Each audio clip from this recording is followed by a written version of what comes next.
So with that, we're really delighted and honored to be able to have 2 evenings with the fantastic Babette Mangolte, and to introduce and tell you more about tonight's show, the curator of it, is join me in welcoming Kate Brown.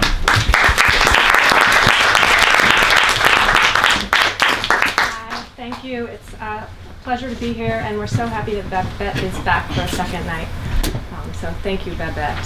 Thanks also to the Echo Park Film Center for welcoming us. Babette's work is known and loved by many of you, but I'd still like to say a few words of introduction. Born in France, Mangolte has lived in New York since 1970. Her extensive body of work includes photography. Oh, louder? Okay. Yeah, right.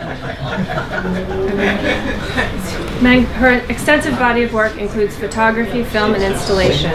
Her writing has been collected in a book by the Sternberg Press, Babette Mangolte Selected Writings, 1998 to 2015. I can't recommend it enough. It's a great book.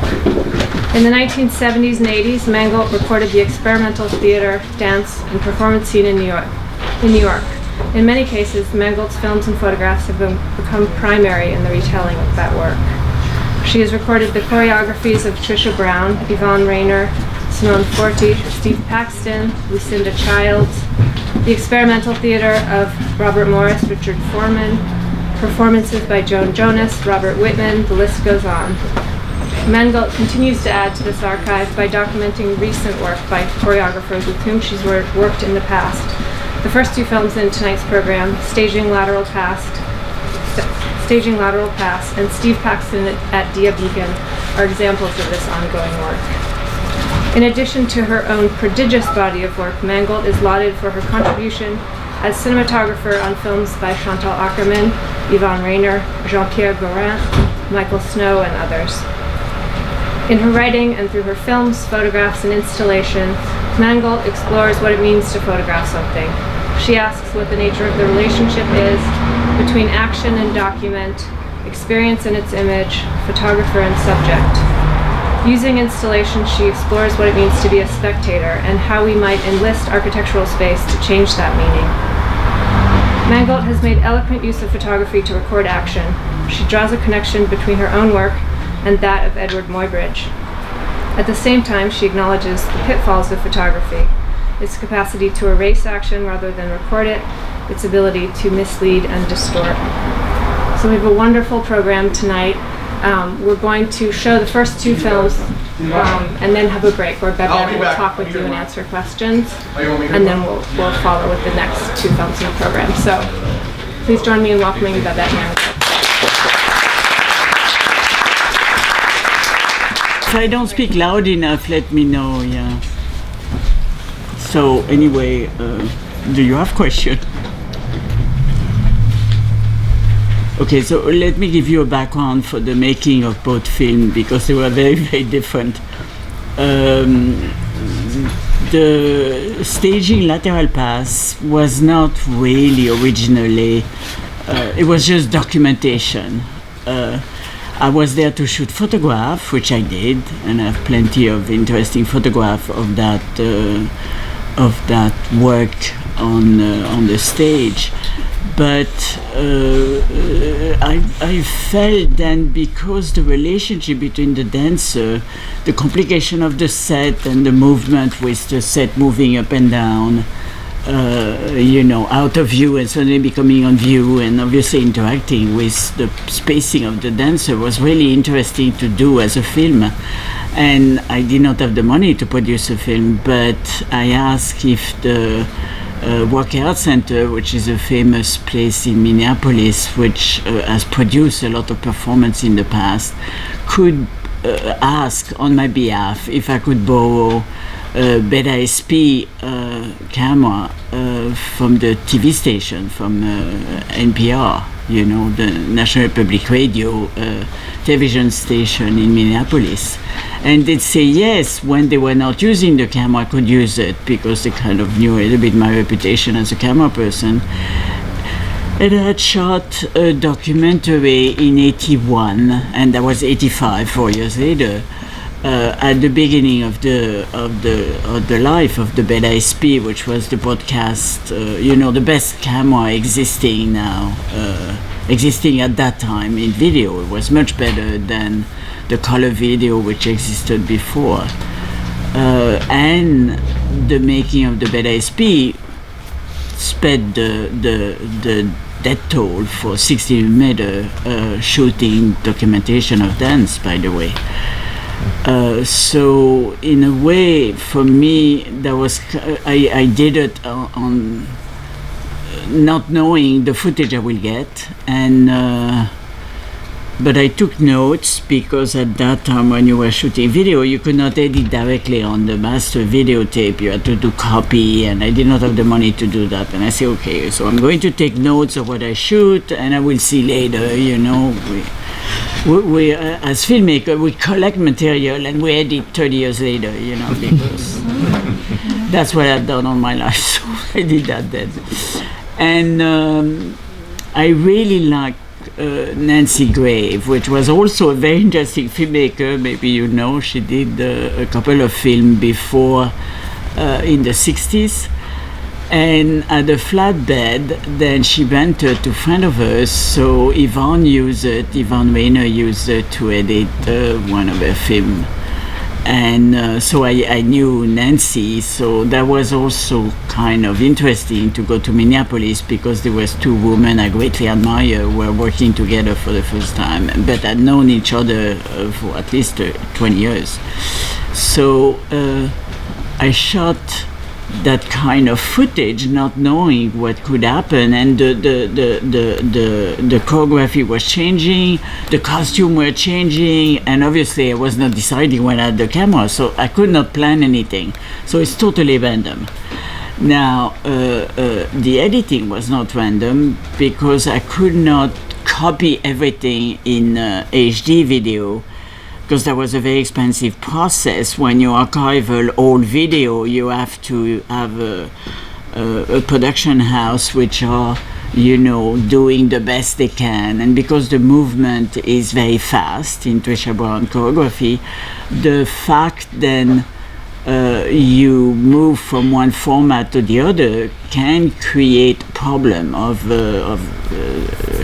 you know, slow. I mean, the sound, the movement speed is modified. So I knew then, I had never seen the footage, but I had to decide how many reels I could afford to transfer, and hopefully there will be the one which had enough material to make a film out of it. And I selected what was the latest because I say I'm going to be better having seen the dancer moving in the space for a couple of days before. So I did a selection, you know, a little bit randomly from my notes of the selection was done in 2012 and the footage had been shot in 85. I had a log handwritten telling me what was there and when the costume had been changed and things like that, which later on I added to my notes because I thought it could be important as historical document.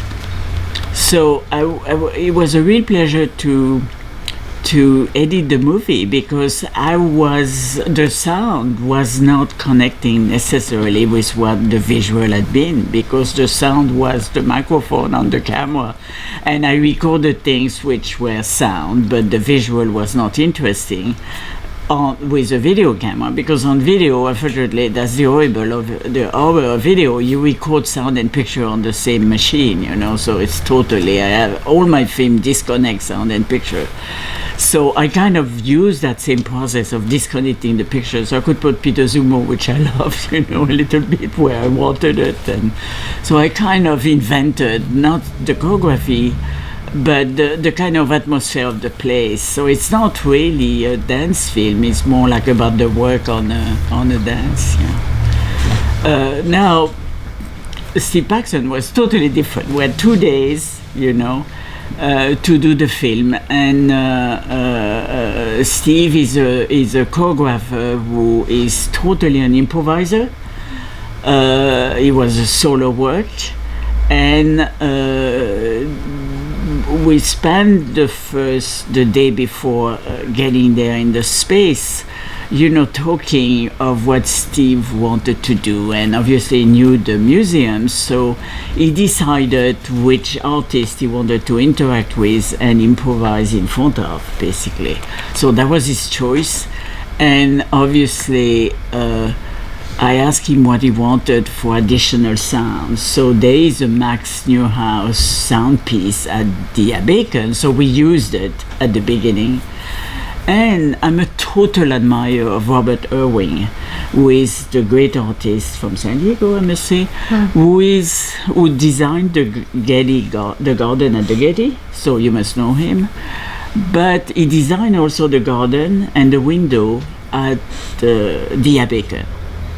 Okay, and so the red grass then you see at the end are actually plants which were designed by Robert Irving, and the windows. So I thought then I will start and finish with him, because I detest Carl Andre, but I had to use him because he used I love Dan Flavin, so that was fun. I love what Steve Paxton is doing with Dan Flavin.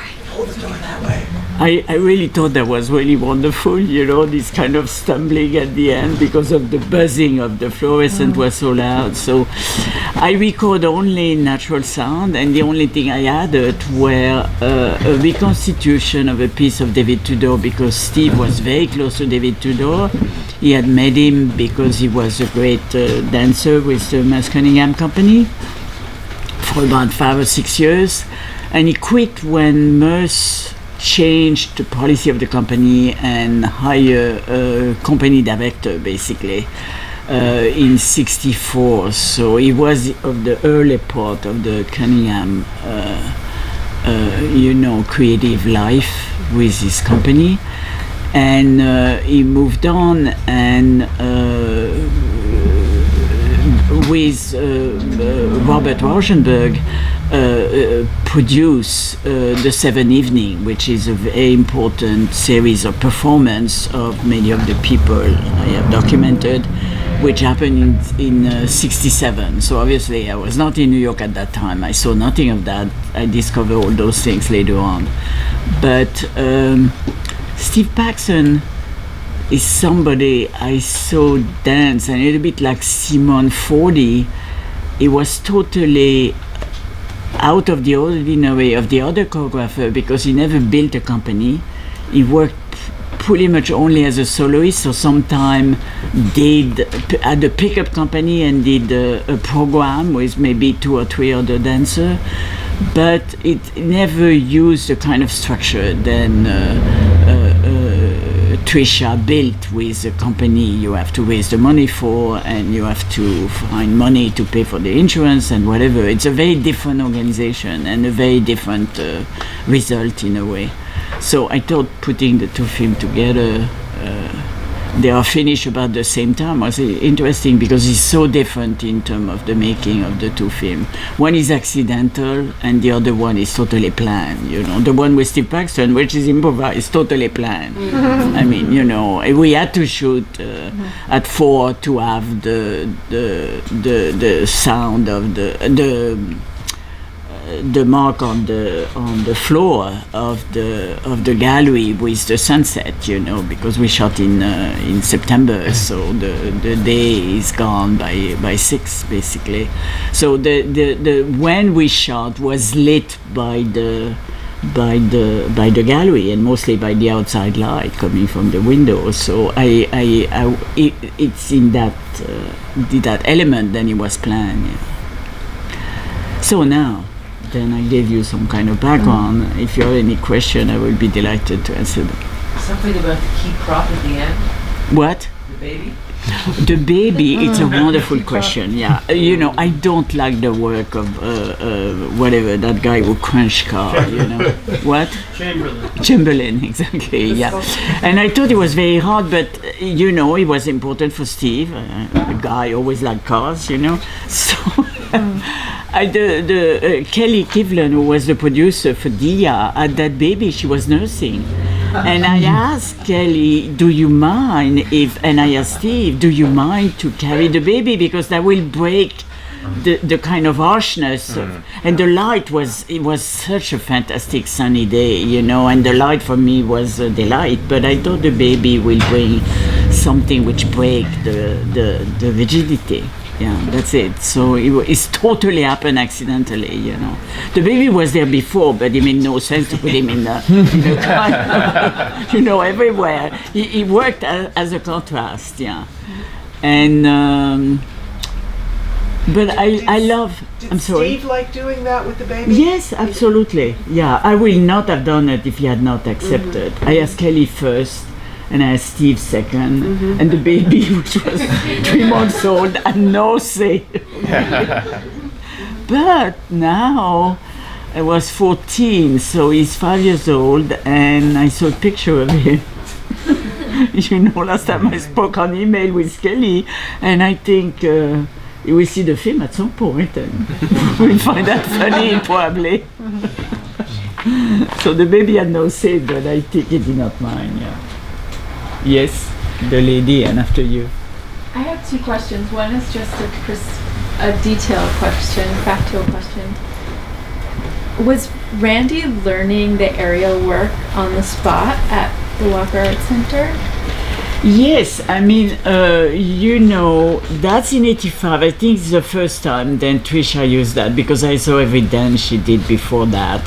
But she used it later on, having people being picked on the wing, because she started to work in theater with theater apparatus with a beautiful piece which was done in 79 with a slide with Rauschenberg photograph, which were moving from one slide to the other, and there was 4 dancers, but you never knew how many dancers there were.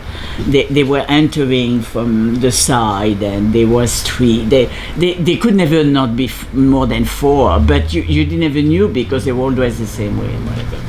So that's the first time she used something which was lateral with a stage, basically. Before it was like, you know, gymnasium or empty space or loft space or black space as well as white space, basically. But I think it's the first time, and obviously they knew they wanted to do that, but when they were rehearsing in the studio of Trisha, in which I photographed many photographs, there was no way they could try it. So that's the reason they had a workshop or whatever, residency at the Worker Center for 2 weeks, and I was there for 2 weeks with them, you know. So do you see all the different system? I mean, when they put the things very high, obviously they had to lift it from the center. I don't know why they did not realize that right from the way, you know. I know nothing about mechanic really, but I kind of understand bodies, and I thought they figured it out, but it was kind of very interesting to see the way they goof about it. So it was anecdotal, but I could not resist to edit it, yeah. And what does looking at it, the dance now or the footage now, tell you about it that you didn't know, that you didn't see at the time? I mean, you know, when you I like to shoot movies, okay, but I don't think always what I shoot is a movie, you know. I shoot it for the heck of it, because it could turn out to be a beautiful shot, because the dancers are so great and so on, and they are really great dancers. So you don't know, you know, I was doing it, and I was a little bit stressed because the documentary I shot before, which I'm very proud of for the camera work I did, I was working with an engineer vision. I know nothing about video, you know, I know everything about film camera, but now I had to learn video because I shoot video since 2000, you know, but I don't like really to shoot video, but I still shoot it because I love to shoot, you know. So in any case, I had no idea. I was shooting fragment, you know, you always shoot fragment. But when you can look at the material, for me, actually, many of you here have taken classes with me, and I taught you something, at least, is if you shoot something, you have to look at it to know whatever you have done. You see what I mean? If you never look at it, because the video, that's the reason I went to that long explanation about the video, you had to make a word copy before you could look at it, you know? That was in the prehistory of analog video, you know, and it was broadcast quality video, which could compete, at least for television, with the definition of 16 millimeter, you know. But that therefore you could not risk to the original to show it, you know. Now I know then Stan Brakhage, a famous experimental filmmaker, I learned a lot from him, made film and shot reversal film, and very often just look at this film on a viewer or on a light table and edited visually on the light table, never look at it in a projector until it was edited by him with splice and sent to have a print, and it's the print which was actually projected at you know, at the Millennium in New York, or at the Cinematheque of Jonas, or whatever, in the 60s or the 70s when I saw them, you know, 80s, 90s, until he died. So in many ways, for experimental filmmaker, doing a work print is not necessarily essential, but Brakhage is an exceptional filmmaker, you know. And very few people did that. Mostly the practice is if you shot film emulsion, you shot an original, and you made a work print to look at the work print. So once you were shooting video, you did the same thing. And for me, who is totally classically trained, you know, doing a work print is actually the norm. So I will not have risk wanting to know what I have done just for my ego satisfaction, you know. It makes no sense. The fact is, you wait until you have the money and you finish what you have to do, basically. That has always been my mantra, yeah. And in the case of Trisha, it's particularly the case because I encourage her to spend the money for the roof piece done in 73, to spend the money to record 3 different, which finally was installed. I'm very proud. Was installed after the New York Foundation, you know, Scorsese Foundation gave money to restore those 60mm print and transform them into 2K video. And nowadays a 2K installation, which hopefully MoMA will buy, I hope at least. So that will maintain the company for a couple of years longer, or at least a year longer, yeah. So, you know, it's a process to think then you are shooting things which could are for a future audience, not for immediate gratification. Yeah. I'm really in favor of that. Yeah. You had a question. Yeah. Did you and Steve talk about the other dances that have happened in the same galleries? Because no. Okay. No, but obviously I had Trisha use Dia Bacon to stage some of, and I was there. I did photograph and I did. That I did not do, yeah. Yvonne used the basement, then there was no reaction with other things, and I was there to also document it. I mean, I did nothing with that footage, it was not good, but it was for me very interesting to see Yvonne restaging with their reindeer company, you know, some of their old pieces, some I had seen and some I just heard of, yeah. So, yeah, but there was nothing like that because in my mind, I don't know, Merce was doing his choreography, or his company was doing his choreography, and here it's an improvisation which is reacting to Richard Serra, which is reacting to a work which is seen, and that's the reason we spent with Julie Martin, who is a friend of Steve since she was the wife, she's the widow of Billy Clover. We did the 7 Evening, was a close friend of Rauschenberg, and so therefore was a close friend of Steve. And I told him which artist you want to interact with. So it was not my decision, frankly. We had I had seen the show already, he had seen it, and he decided, and we're today, so the next day we went to decide, and I shot when the light was good, or I said we have to come back later on or whatever, so I took the decision when to shoot, because that's my that's how I could contribute, yeah. And the great thing is, in many ways, technical excellence is not what is important in film like that. It's the people being on the same wavelength. So Julie is the same age than Steve. She is not a sound recordist, but she did a fantastic sound for me because she knew what was needed, and so I gave her my equipment, and so we were three people doing the film basically. There was no crew, there was no interference of whatsoever. If he wanted something to be done, we could do it, and when he saw the footage, he decided then that was not good, that was too long. We shot other things that we did not use. Yeah. So it's a very different, there is no major plan, yeah? It's the opposite of Ivan. You know Ivan very well. No, I'm just thinking about how in 2008 they did the Cunningham dances with the Sarah, and then I see that I did not knew. That I have never seen. I live in New York, but I'm never there. So I just thought it was. Yes, yeah, no, but that's it's very possible. But Steve lives in Vermont, and he's often in Europe, so it's the same thing. He certainly did not see them. I don't think so.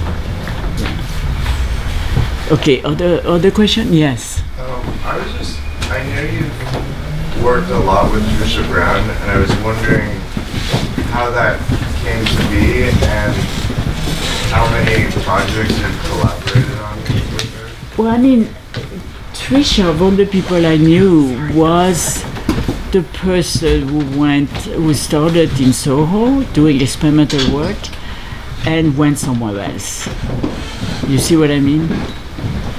Went outside of the perimeter of the first 10 years of the Jetson year and 10 years after the Jetson when she built their company, and went on to go to theater staging, and it just happened then because I'm French, I go to France once in a while. So when she was for the first time invited to a very important venue in 77 in near Montpellier, I went there because I have an uncle who lives in Montpellier to visit him, and I decide Trisha is there and I may as well go and see what she's doing. And so I ended up to be able to see her work in different countries, literally,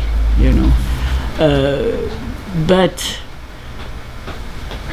why did we become friends? It's because we talked. In a way, when I arrived in New York, Soho was very small, and there was not that many people in the street. There was no car, and people were walking in the street, and you were encountering them by accident. And I was living, in '72. I was still living on St. Mark's on the east side. But I was often in Soho to shoot photographs. So, the photographer was shooting. If they were dance, Trisha was either one of the dancers or was in the audience looking at the work of another dancer she knew, So it's not difficult to meet people. It was not difficult to meet people then, And I was introduced at the beginning to dance because Yvonne Rainer wanted to shoot a movie. So I entered not as somebody who had ever shot photograph of dance. The first photograph of dance I shot in my life. I'm so proud because they are really good, and they are now exposed in a museum in France where there is about 80 of my, first photograph of dance. And some are from Yvonne Rainer, some are from Trisha, some are from Steve, and whatever. But the first time I shot a photograph of dance is February '72, because I was recommended to be a camera person for Yvonne as a performer in November, and I had seen War. I don't know if you know War. Yeah, okay. I didn't understand nothing of it. War was in the student lobby center of NYU. And it was on 2 floors. And for me, I had seen, very conventional dance when I was in France growing up. But I had no concept of performance and dance, really. I knew theater and experimental theater because when I first started in New York, I started to just photograph theater. So I photographed, Andrew Gregory, the Manhattan Project, Schechner, Richard Foreman, obviously, Robert Wilson. The most important for me were Wilson and Foreman. But the dance was... But in a way, what theater brought me is how improvisation was used by actor, and later on that led me to very quickly understand how dance function, I think. So I think improvisation is the key to understand the beginning of the 70s in New York, and it's period which has really shaped my sensibility as a filmmaker, because I started to shoot my first film in 73. And using improvisation and using all the people I had been photographing too as my actress or actor, So in many ways, it's a period I'm going back to now in some installation because I want to understand better what was rich in that moment. Yeah. So anyway, is there another question? Because there's two more films to see. Okay. So the first one you are going to see is very short and it's very mysterious. Okay. To give you an idea of how that film came to be, it came to be because I had been solicited to reflect on subjectivity in the early 70s, the subjectivity which I explore in my first three films. What Maisie knew, the camera jeu, la caméra eye, and the cold eye, film shot in 16, and so on. And I had been solicited by a curator working for an institution, if you want, which is interested in actually putting in contact artists and curator to develop a research project, which is in Amsterdam, which has a wonderful title. It's called If I Can Dance, I Don't Want to Be Part of Your Revolution. Okay, so I'm going to have you find the quote, where it's coming from.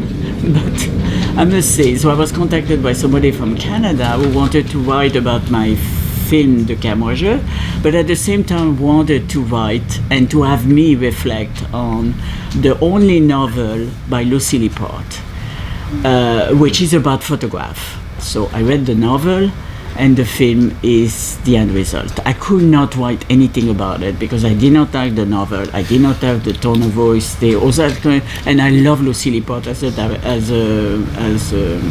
curator, and I have read their book, So especially on landscape recently.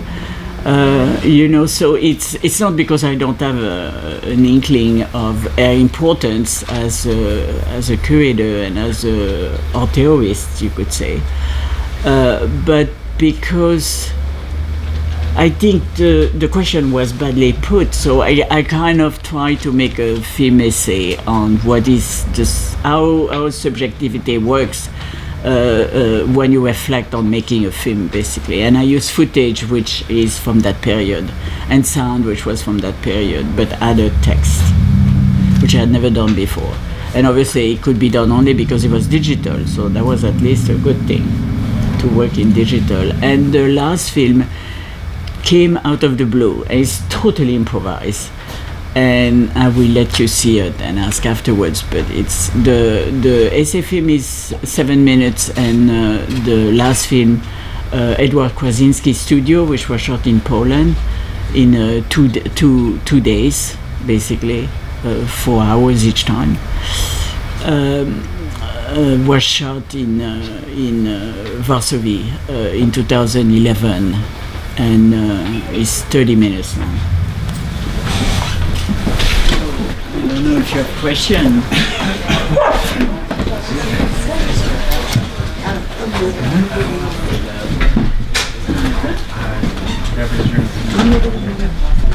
Yeah, that'd be great.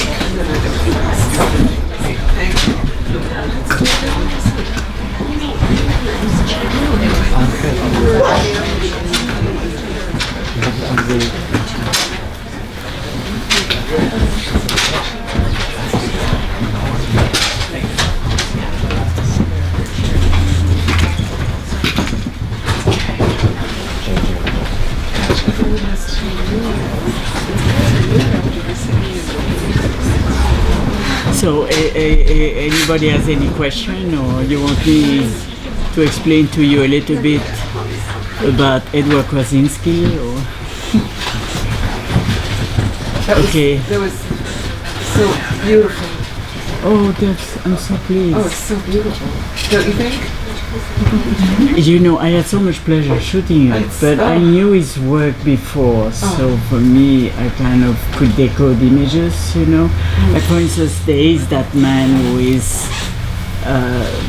when he moves in that studio with his share with somebody who is much older than him, and is somebody who started to do abstract painting in the 20s and is a very well-established artist in Poland, which obviously is under the communist system. So the communists actually, unlike America, a capitalist country, you know, don't support their artists, don't give them money, make them starve, you know.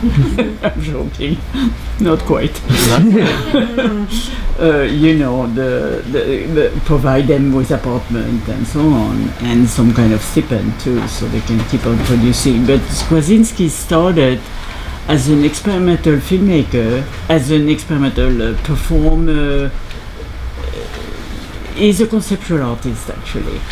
And he started by doing performance using objects. So he comes from a sculpture background and installation, creating of space background. But he never wanted to have an audience looking at the performance. He created photograph of event, and the photograph were actually standing for the work, which in the late 50s was really far-fetched, you know. That was really an experimental technique which had not been presented as an option before. Obviously there is some element of this kind of strategy which I find in Dada, and actually I was solicited to write and never published, so finally it is published in that book that somebody show you, you know, to write about the relationship that Krasinski had with his photographers. So I was given explanation about his work, and which I knew nothing about, obviously. And the photograph, and I put the two together, and I was helped because there was a retrospective done when Krasinski was still alive in Vienna. The curator was Sabine Brettweiser, who is a very important curator of performance, and the catalog was really a mine of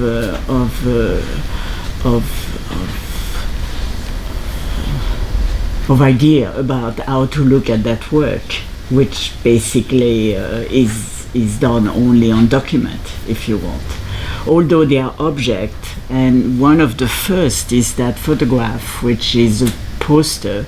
Then I show first entering the studio, because it was there. It was the first thing you were seeing when you were opening the door, and it's called Spear. So you have these pieces which seems to be hanging in thin air, and there is a spear on the other side, and it's all by that man, which then is young. The photograph is taken in 58 or 59 by a still photographer, and who was a friend of his and did this photograph for him.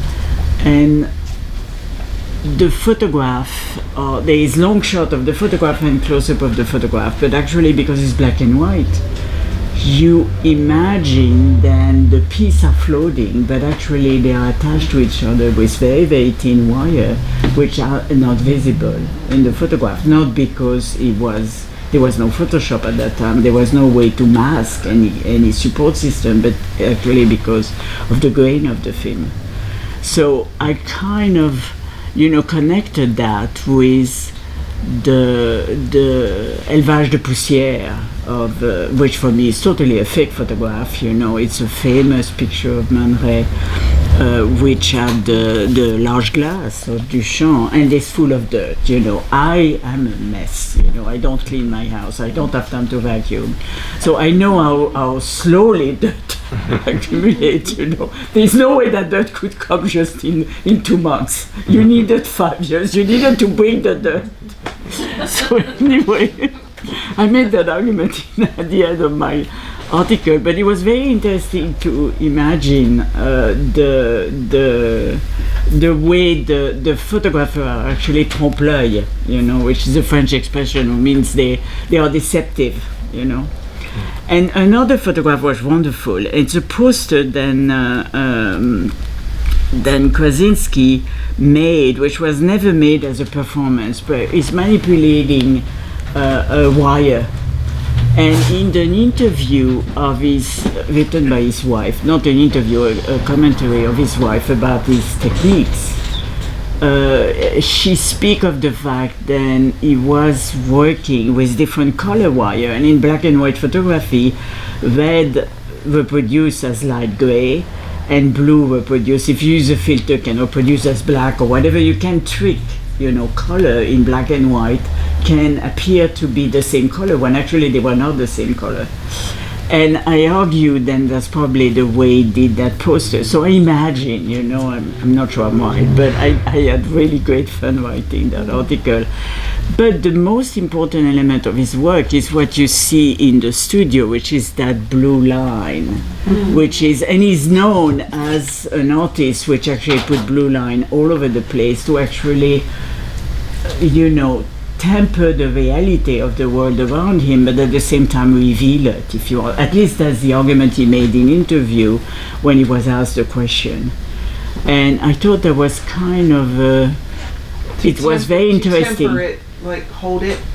And yeah, but at the same reveal. time to reveal it, In other words, if you put something which is obviously manufactured, which is obviously added on, does that use as en français on dirait un révélateur, something which reveal the materiality of the surface. In a way, that's what he intended to express, I think. Yeah.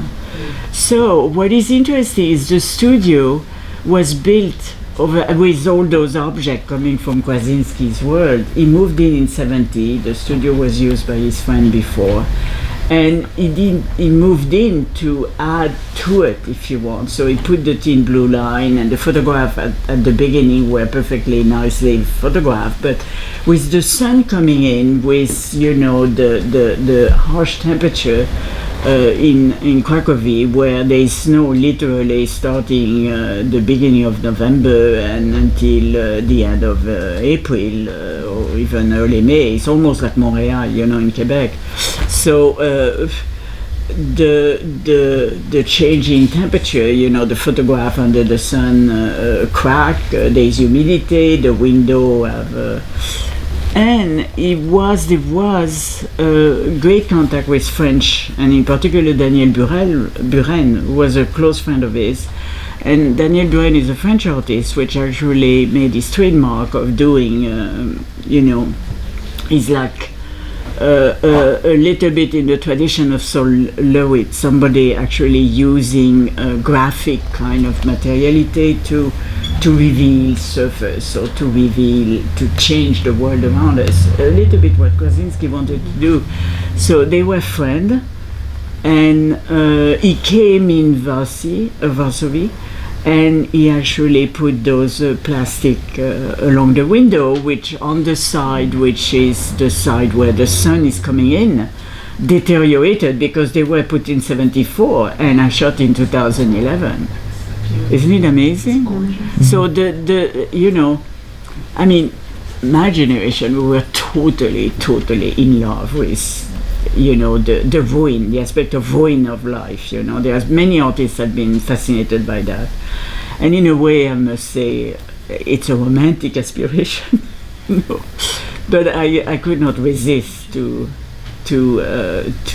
emphasize what had been the degradation, the cause for the degradation, and basically, I was shooting with a lousy camera, but that's a great film, I think. Or at least I love it. Okay, and it was shot with just a simple Canon, so it was shot just with photograph, and the only thing which make it a film is because there is sound, and there is some movement here and there. When the sun at the beginning, you have the you have the outside of the street, you have you have actually movement when you go down the street, because obviously I don't shoot a still photograph of the street, I shoot the bus passing by, because there was a bus stop very near which you heard the sound of inside the studio, and the floor was full of holes, so you heard the people downstairs, and so I all the sound is recorded in the space.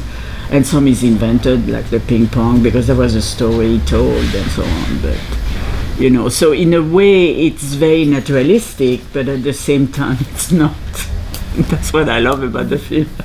It's totally surrealist in a way, in the good sense of the word, So anyway, I'm happy you liked it. Thank you. Yeah, I'm really happy. Thank you so much. They're just such extraordinary pieces. A beautiful quality that I noticed in all of them, actually, every single one of them, was, I was going to say an absence of language, but it's really felt more like a freedom from language. And you're obviously not afraid of language. You're quite eloquent and you write. So it emerged almost as a philosophy of how language should function in film. And I wondered if it... Yeah, but I became very fascinated this quarter because I teach at UCSD and I taught a graduate seminar on Chris Marker.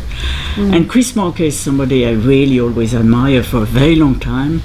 I saw his La Jetée in 62, I was just starting to see film, And obviously his film, he's first a writer, second a photographer, third a writer, and fourth a filmmaker, And he's also a kind of philosopher in a way.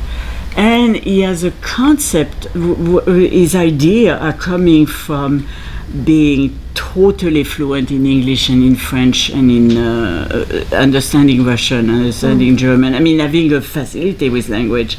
Although all his films are very French in the text, but he always provide things which have to do with the other language.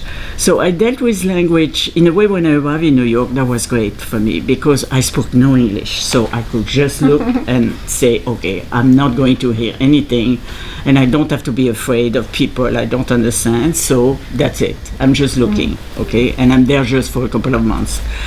But actually it was a liberation because it kind of encouraged my propensity to be a spectator and somebody looking and not doing anything else than looking, so and I end up to make film about that, and film which did not use much language in my first film. But my second film, I say I have to deal with the act of translation between photography and the reality of what the photograph represents, and English and French, which I was dealing with at that time, having really to start to speak and so on. Because the film was done between 76 and 77, so I had been there 6 years, It was time for me to... I was just starting to read in English, at that time. So language became important. For instance, you have not seen the film yesterday because language is very important in that film. And I kind of defended it because I think landscape without things which have to be provided by language will not resonate, But here it's about an artist with a great artist which did things which are essentially creating images or objects which can be an installation. He made a lot of installation with mirror, where mirror are in different angles, so you don't know, because there is also a blue line, but you don't know where the blue line is in relation with the mirror. So you are in a space which is a bit broken up, like the second half of the film showed that in the film. So you have this kind of space which is not flat, basically. And what I was thinking about that? Because there, indeed, there's no need for language, you understand?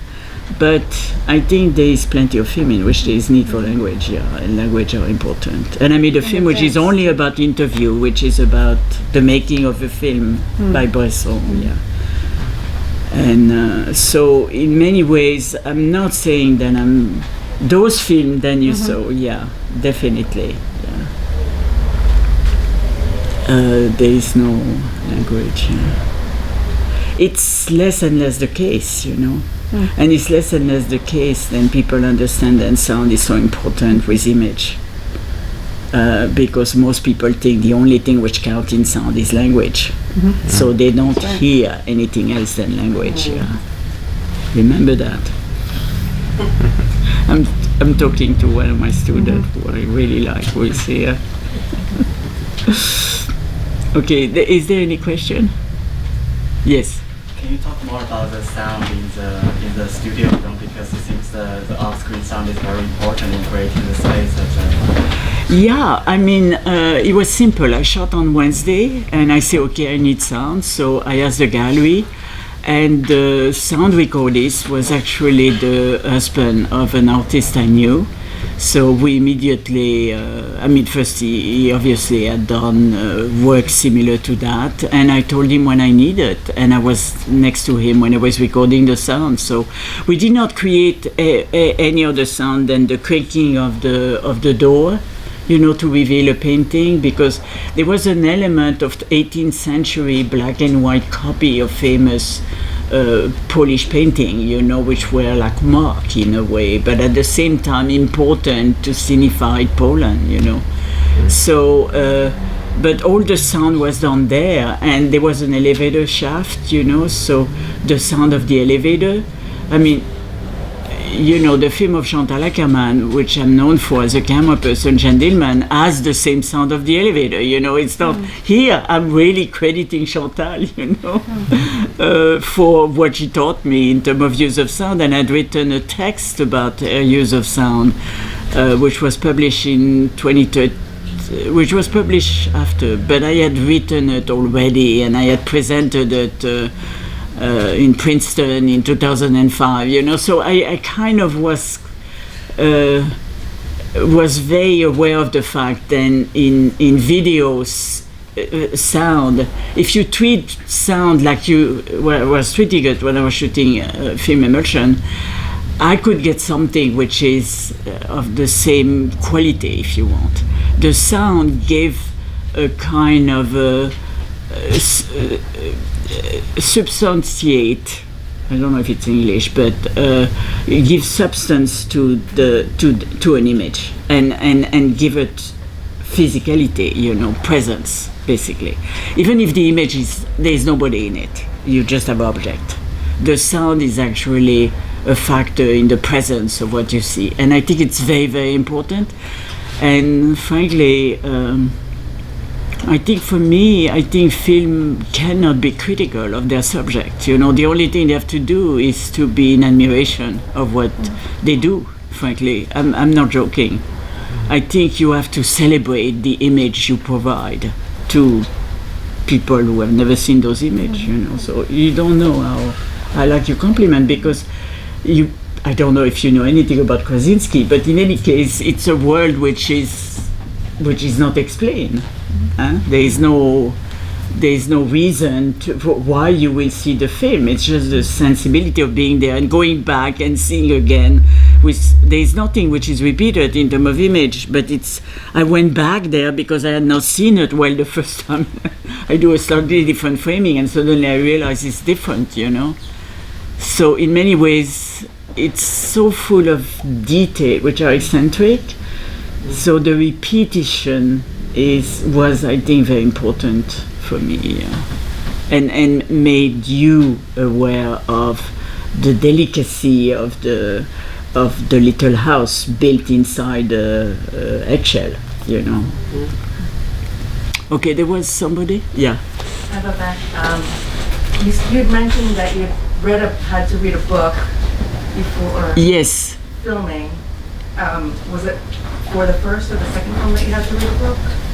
No, I read a catalogue of retrospective, very complete retrospective, with a lot of article of art critic and also witness of the work and of Edward Krasinski. So I learned what was his philosophy. I had interview I could read for. I had a document from his wife. They separated, and she went to Paris, where she ran a gallery. and actually gave show to her husband at some point, but her former husband, they had a child together, so I could decode the image I was seeing inside the studio because I had read that book, and in many ways that helped my decision of what to repeat and not to repeat. Okay, so knowing the work was actually important. In general, it's not always the case, but I feel then the more you know before you shoot, the better off you are. And when you were in the space, did you have to forget about what you knew to be with? No, I never forget anything. I mean, not like amnesia or anything. No, I really trust intuition and improvisation, and I'm not going to, if I shoot 2,000 photographs in 2 hours, I'm going to have enough to edit a movie. It's just, and I have trust in my. In the fact I have choices. I don't have to use everything I shoot. That's what is so important as a filmmaker. You always keep things on the editing room floor, like we used to say a long time ago. Yeah. So in many ways, you don't being apprehensive or thinking you have to forget something that will never occur to me. I think, on the contrary, forgetting is not. You want to forget pain and boredom. That's the only thing. All the rest you don't want to. And besides, it's easy to forget that, So this true forgetting is in my little essay film, but I think it has to do with tension, That's what you have to forget, not what you know. Yeah, never. I will never say you have to forget what you know. Thank you. And going towards, you had a very structuralist style of editing. Yes. And it's a documentary at the same time. Did you have to pre-think what you were going to do in the edit, or did you just shoot, then discover after watching the footage, and then edit? I take decision in relation of the light, the moment, and the light was shifting, and I was a week in Varsovie. And fortunately, the day I could go to the studio, which I wanted to visit because I had written that text, I was not sure I was going to shoot a movie, but I had my camera because I always take my camera with me everywhere. And the gallery who managed the studio had given me permission to do what I wanted to do.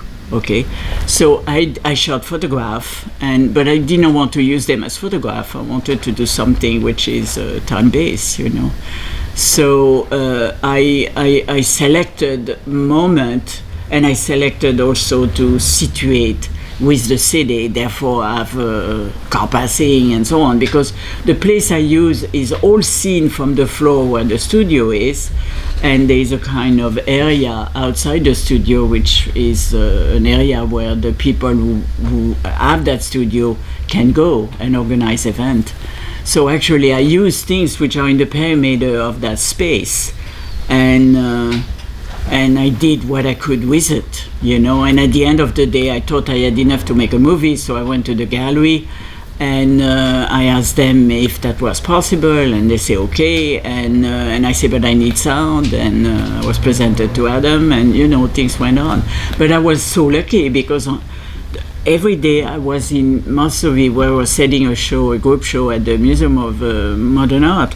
It was raining or it was gray, and the day I went to the studio it was sunny, and the only day I could go back is the day before I was taking my plane to come back to wherever, New York or probably San Diego, and from Varsovie. So it was also sunny. So I say, God is with me. Not that I believe in God, but I say it's amazing. It was always lousy weather, except the 2 days I could do the film. So I finished the film. That's it. You have to be optimistic. To be a filmmaker, you have to be optimistic. Yes. I think that thing about this sun and there being the light is really spectacular, because since you used photographs, everything is sort of like a catalog. It's really, yes, you're cataloging all of these parts of this studio, and like, so it's like a museum now, and that's kind of how the film seems, but then the light like gives it this like time, this aspect Yes. of time with the sound. You are perfectly right. The sun shifting so quickly give it time to the photograph. It's such a nice expression, yeah. So, Because would you you have made the film if there, like, if the light hadn't worked out, do you think you would have still tried to do this gesture? Or But I mean, you don't know. That's a film which was done so quickly, in a way. I don't know. I cannot answer that question. I have thought, and with sound, you can with still photograph, animate. Bring time to a photograph.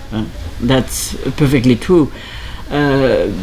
Because I've tried to do that in my second film, which is dealing with photography directly, okay? But I don't know. I suppose if I did not have the material, and if I had not find that spheres upside down with the blue line, then I could pivot, and move. Maybe that's also a wonderful ending, so in many ways, but obviously the sun very low on the horizon, and the fact I arrived at 10 and at 4 I had to stop because the sun was so low. There was not enough light basically to shoot. So in many ways, it's only after I finish shooting that I know, yes, I can do something with it, and I just need to have a good sound. And actually, sound can be done remotely. So there was sound I did not have, so I sent an email to Adam and I say, can you record the ping pong, and can you record additional sound of what happened to the people on the floor below, because I wanted to have moment of presence of people on the floor below, which I do only once because those things you cannot repeat,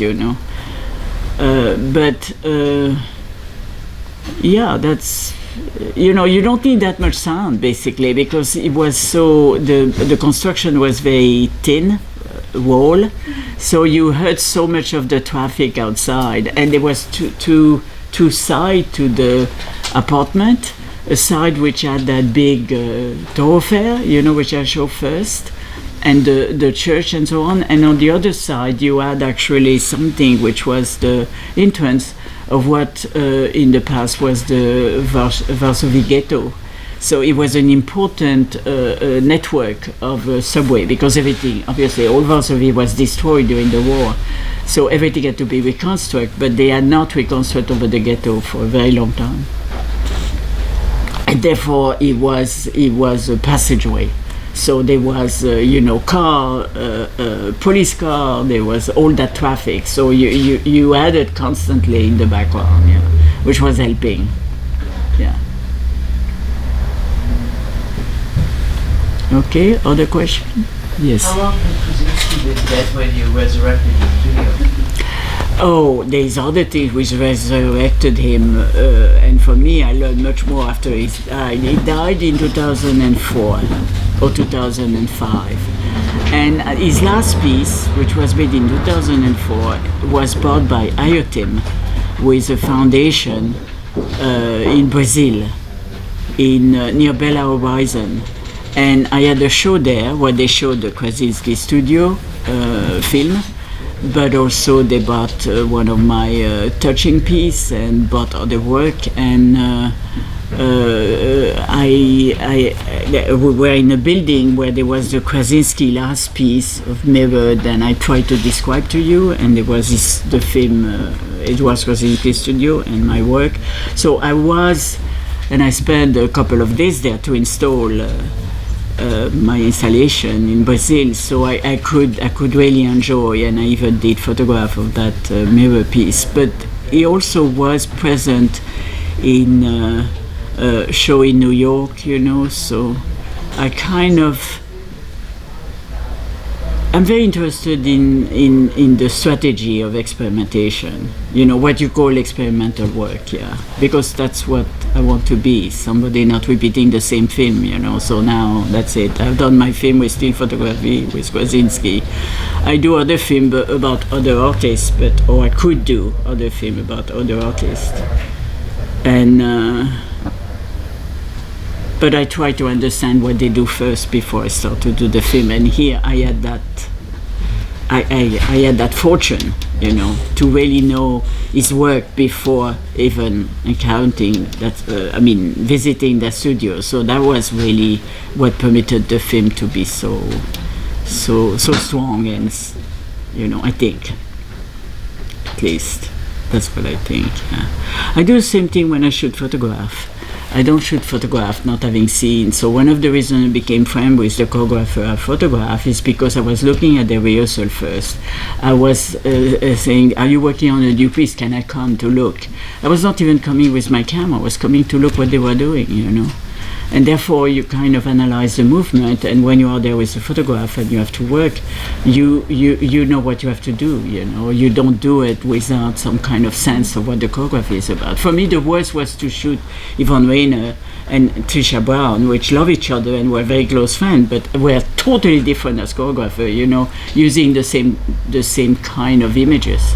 It makes no sense to me. How do you decide on the duration of the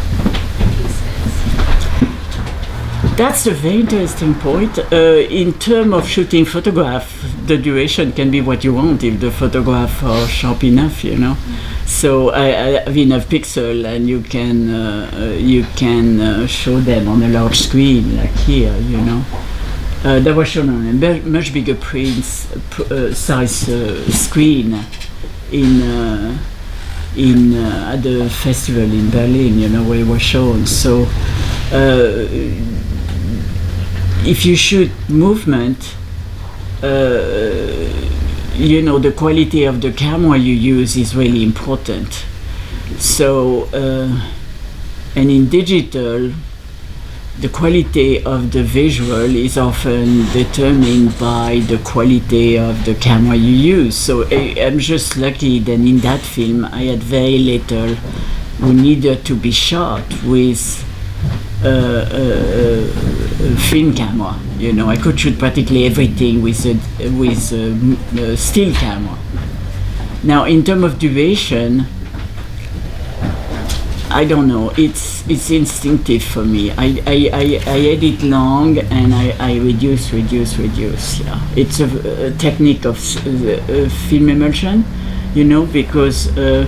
When you have to cut film, which has not happened for particularly any filmmaker since the mid-90s or the late 90s, people cut using digital file now and analog file at the beginning of the 21st century. But so you can, when you have a copy in digital, whatever you cut, you can always use your mouse to actually extend the shot or reduce it. But when you were cutting the emulsion, you could not reconstitute the shot without leaving the mark of having cut before, and if you had lost a couple of frames, you had a jump. You see what I mean? So the tendency of people who started to edit like me in the 60s is the fact then you don't preset the rhythm at first. You kind of know, I'm going to do a film which is 30 minutes or 10 minutes or 5 minutes or 90 minutes, and you use different strategy depending on the total length and how much you have shot and so on. But a good deal has to do with, in this case, the more complicated was how much I needed to repeat and how much repeating could become boring. That was really the big issue. It's not the duration. The duration had to be relatively brief for the photograph because it was so much about detail, but I did a lot of jump cut, the degradation of an image, because the degradation is more visible when there is full light on it or there is no light on it, So I did things which actually are jump cutting quite a bit, but all of that was done in still photographs. So I could decide the length. In general, if you cut with the jump cut, you keep the second shot longer, but that's purely a personal kind of sense of rhythm, Yeah, in the tradition of Hollywood, people cut with tempo music, but I can't stand editing on a rhythm, and I never use music to actually give me a rhythm. So that's the only thing I can say. Well, that's it. Babette Mangolte, thank you so much. Thank you a lot.